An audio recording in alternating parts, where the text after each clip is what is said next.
सुप्रभात बच्चों। आज फिर हिंदी जागृति पथ में आप सभी का स्वागत है और मैं कक्षा 10 का हिंदी का दूसरा पाठ यानी तुलसीदास द्वारा रचित धनुष भंग का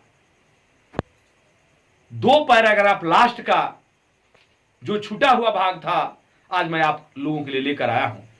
तो ध्यान से सुनिए। लखन लखेऊ रघुवंश मणि ताकेऊ हर कोदंड पुल के गात बोले बचन चरण चाप ब्राह्मंड। लखन लखेऊ, लखन माने लक्ष्मण, लखेऊ माने होता है देखना, रघुवंश मणि माने होता है राम, हर माने शंकर, कोदंड मतलब होता है धनुष, पुलकित गात माने प्रसंचित शरीर होकर, चरण चाप माने अपने पैरों तले दबाकर, ब्राह्मण माने ब्राह्मण को। तो कैसे बोलेंगे कि जैसे ही लक्ष्मण ने राम को शिव के धनुष पर देखते हुए देखा, अपने पैरों से ब्राह्मण को दबाकर प्रसंचित होकर, प्रसंचित शरीर से यह वचन बोले। अब क्या बोले?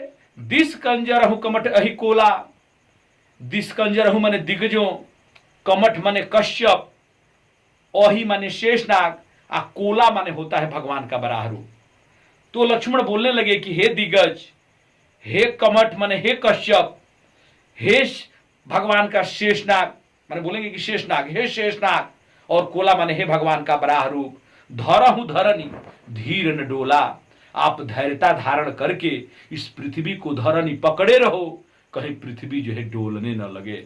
राम चाहि धनुशंकर तोरा, राम चाहि क्योंकि राम जो है शिव के धनुष को तोड़ना चाहते हैं। हो सजग सुनी आय सुमोरा, इसलिए आप लोग मेरी आज्ञा पाकर जो है सजग हो जाइए।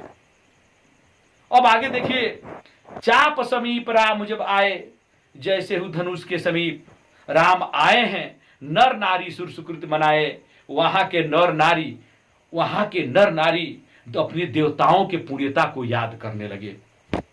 फिर क्या होता है कि सब कर संशय और अज्ञानी, सबका शक और सबका अज्ञान, मंद महीपन कर अभिमानु, मंद माने होता है नीच, नीच राजाओं का घमंड, और महीपन, मंद महीपन कर अभिमानु माने नीच राजाओं का घमंड।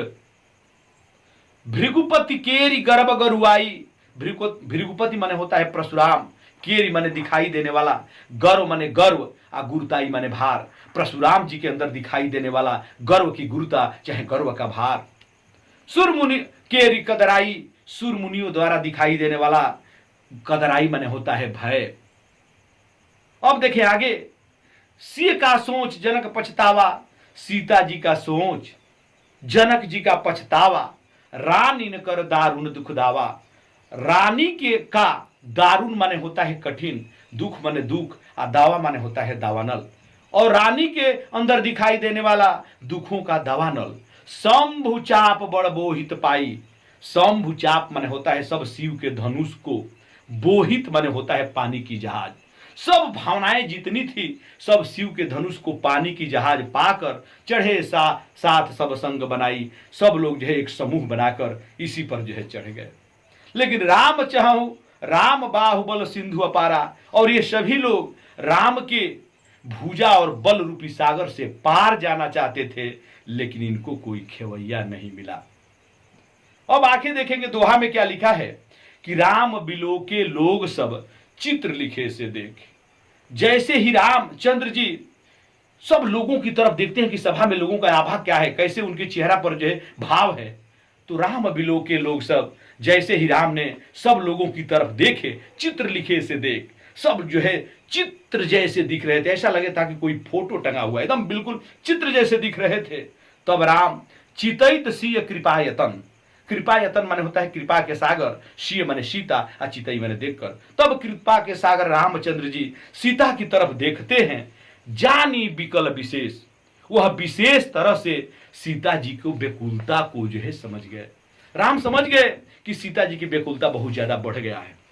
अब आगे देखेंगे कि देख विपुल विकल वैदेही, देख विपुल, विपुल माने अत्यधिक, सीता जी की अत्यधिक व्याकुलता को देखकर, वैदेही माने होता है सीता, सीता जी की अत्यधिक व्याकुलता को देखकर राम समझ गए कि निमिष विहात माने होता है एक, निमिष विहात माने होता है एक पल, आ कलप माने होता है युग।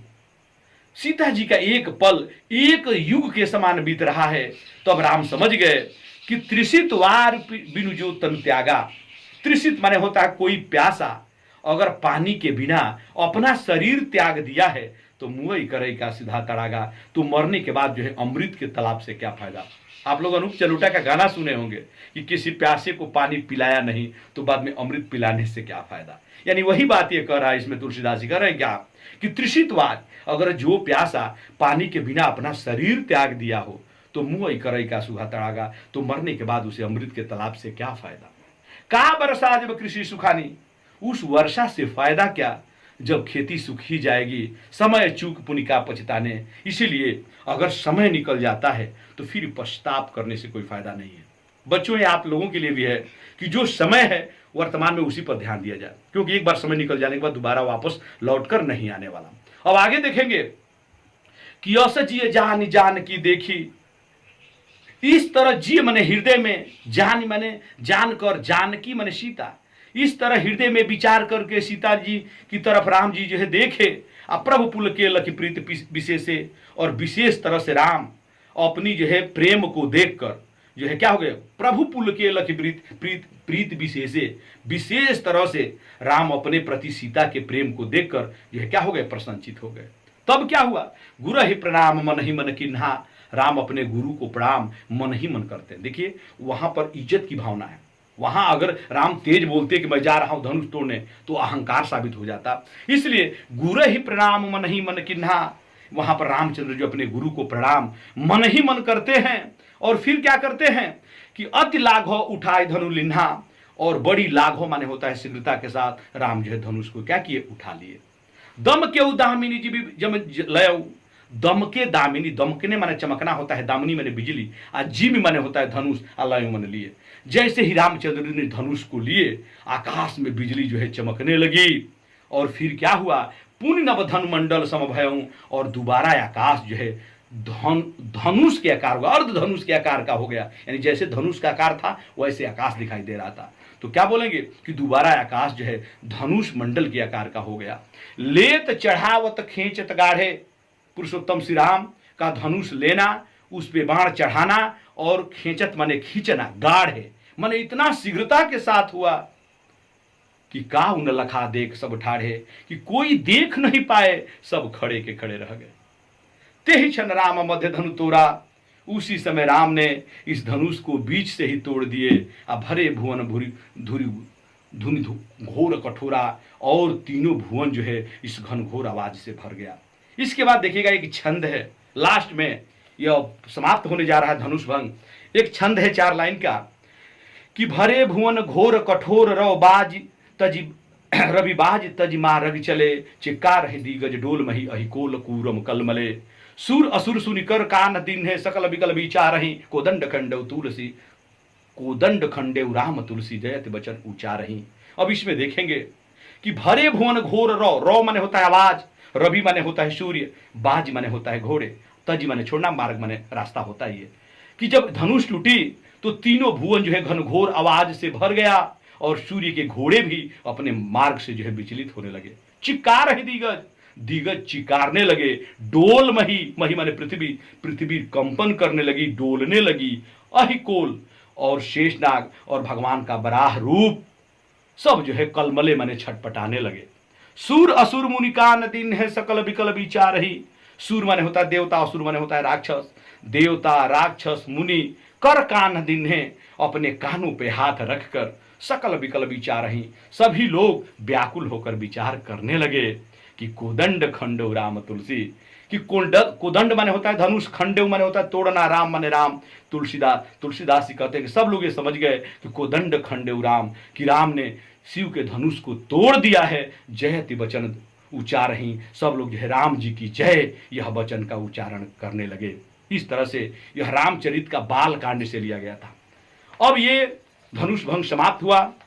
अगर बच्चों आप लोगों को कहीं भी अगर इसमें जो है आप लोगों को और कुछ जो है जानकारी चाहिए तो जरूर कमेंट बॉक्स में जाकर आप लोग जो है जरूर लिखना, और इस चैनल को जरूर आप अधिक से अधिक सब्सक्राइब करें, लाइक करें तथा इस वीडियो को जरूर जो है अंत तक देखें।